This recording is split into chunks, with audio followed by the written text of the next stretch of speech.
ஈரோடு மாவட்டம் சத்தியமங்கலம் புலிகள் காப்பகத்துக்கு உட்பட்ட காராச்சிக்கோரை கிராமத்தில் 20 ஏக்கர் பரப்பளவில் பழங்குடியினர் மியூசியம் மற்றும் சூழல் கலாச்சார கிராமம் அமைக்கப்பட்டது.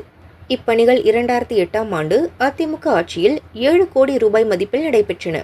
பணிகள் முடிக்கப்பட்டு கடந்த 2022ஆம் ஆண்டு திமுக ஆட்சியில் துவக்கி வைக்கப்பட்டது. திறந்து வைக்கப்பட்ட ஓரிரு நாளில் குடிநீர் தட்டுப்பாடு, டாய்லெட் கோப்பைகள் சேதம், பராமரிப்பு இன்மை என பழங்குடியினர் மியூசியம் மூடு விழாவை நோக்கி சென்றது. பழங்குடியினர் பாரம்பரிய கலாச்சாரம் குறித்து டூரிஸ்டுகளுக்கு விளக்கம் அளிக்க தேவையான கைடுகள் நியமிக்காமல் கிடப்பில் போடப்பட்டது. பராமரிப்பு நிதி ஒதுக்கி மியூசியத்தை தொடர்ந்து பராமரிக்காமல் விட்டதால் சில மாதங்களிலேயே புதர் மண்டி காடு போல் மாறிவிட்டது. அங்குள்ள வனவிலங்கு சிலைகள் சேதமடைந்தன. பழங்குடியினர் மியூசியம் மற்றும் சூழல் கலாச்சார மாதிரி கிராமம் குடிமகன்கள் குடித்துவிட்டு கொட்டமடிக்கும் மையமாக மாறிவிட்டது. ஈரோடு மாவட்டம் சத்தியமங்கலம் வட்டம். சத்தியமங்கலம்னாவே பார்த்தீங்கன்னா பவானிசேகர் டேமு, பண்ணாரியம்மன் கோயில், கொடிவேரி டேமு, அதெல்லாம் பார்த்தீங்கன்னா சத்தியமங்கலம் புலிகள் காப்பகம் மிகவும் சிறப்பு வாய்ந்தது, பசுமை எழில் கொண்டது. அது பக்கத்தில் பார்த்தீங்கன்னா தமிழக அரசு ஒரு 7 கோடி ரூபாயில் பார்த்தீங்கன்னா பழங்குடி மக்களுடைய அவங்களோட அடிப்படை, அவங்களோட வாழ்விடம், அவங்க எப்படியெல்லாம் இருந்தாங்கன்னு சொல்லிட்டு ஒரு கல்வெட்டு புதுசாக பார்த்தீங்கன்னா ஒரு ஆரம்பிச்சிருக்காங்க. அது சமீப காலமாக பார்த்தீங்கன்னா பார்க்கறக்கூடிய நிலைமையில் இல்லை. சமூக விரோதிகள் வந்து ரொம்ப ஒரு கீழ்த்தரமாக நடந்து உள்ளே யாரும் அலோவ் பண்ணுறதில்ல. அதை வந்து தமிழக அரசு கொஞ்சம் முன் நடவடிக்கை எடுத்து கொஞ்சம் இன்ட்ரெஸ்ட் எடுத்து பண்ணாங்கன்னா பழங்களுடைய பற்றி நல்லா தெரிஞ்சுக்கலாம். டூரிஸ்ட் கைடாக இருந்தாலும் சரி, மக்களுக்கும் அவங்களுக்கு கொஞ்சம் யூஸ்ஃபுல்லாக இருக்கும்.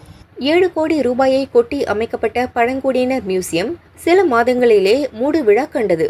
மக்கள் வரிப்பணத்தை கோடிக்கணக்கில் சுருட்டுவதற்காகவே இது போன்ற திட்டங்களை அரசியல்வாதிகள் கொண்டு வருவதாக பழங்குடியினர் ஆதங்கம் தெரிவித்தனர்.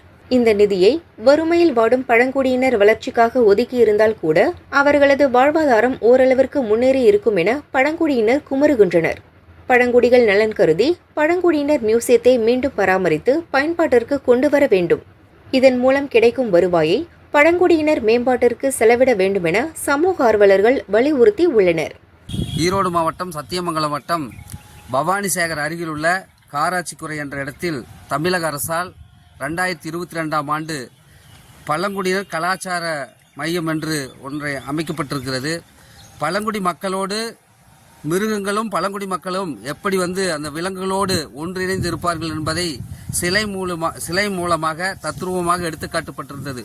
இன்றைக்கு அது முழுவதும் புதர்மண்டி சமூக விரோதிகள் போய் அதை இது பண்ணக்கூடிய ஒரு சூழல் அந்த புதர்மண்டி கிடப்பதனால் பயன்பாட்டிற்கு இல்லை. அந்த தமிழக அரசு இதை கவனத்தில் கொண்டு புதர்மண்டி கிடப்பதை அகற்றி மீண்டும் நிதி ஒதுக்கி அதை அந்த பழங்குடி அருங்காட்சி மையத்தை அமுல்படுத்த வேண்டும். பழங்குடி மக்களுடைய நலனுக்காக அதை பயன்படுத்த வேண்டும் என்று கேட்டுக்கொள்கிறோம். அதேபோன்று அங்கு வரக்கூடிய வருமானங்களை பழங்குடி மக்கள் மேம்பாட்டிற்காகவும் தமிழக அரசு செய்ய வேண்டும் என்று கேட்டுக்கொள்கிறோம்.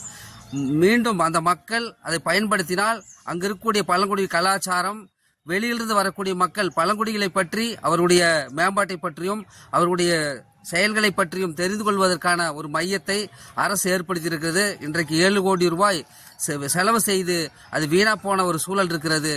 அரசாங்கம் உடனடி கவனம் எடுத்து அந்த பழங்குடி மக்களுடைய மேம்பாட்டிற்காகவும் பழங்குடிகளை தெரிந்து கொள்வதற்காக சுற்றுலா பயணிகள் வருகிற வழியில் இருக்கிறதுனால் இதை மேம்படுத்த தமிழக அரசு உடனடியாக நடவடிக்கை எடுக்க வேண்டும் என்று தமிழ்நாடு பழங்குடி மக்கள் சங்கத்தின் சார்பில் கேட்டுக்கொள்கிறேன்.